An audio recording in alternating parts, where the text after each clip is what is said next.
कि मुझे हमेशा से चाह थी अमर रहने की। अब मैं सदा जीवित रहूंगा, सदा सदा के लिए। क्यों सुनो, आक्रमण! सारे देवताओं को स्वर्ग से बाहर फेंको, तीनों लोगों पर विजय प्राप्त करो, करो युद्ध की घोषणा कर दो।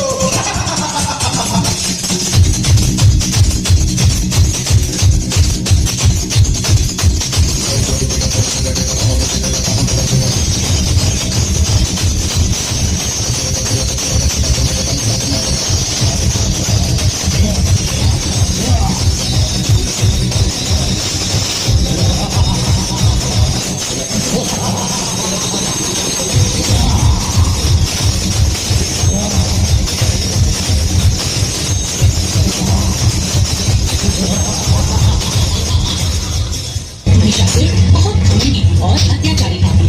कब्जा कर लिया। सभी देवता महिषासुर के उत्पात से बहुत परेशान हो गए। सभी मिलकर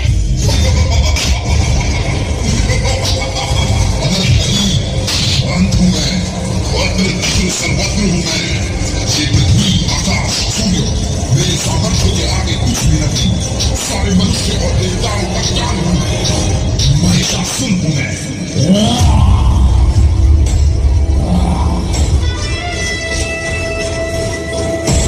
ये तीनों लोग मेरी मुट्ठी में हैं।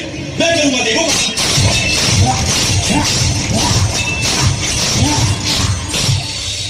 हे मां पार्वती, उपकार करो, मैं तो इसका संहार करो, बचाओ हम सभी के प्राण, इस सृष्टि का उद्धार करो।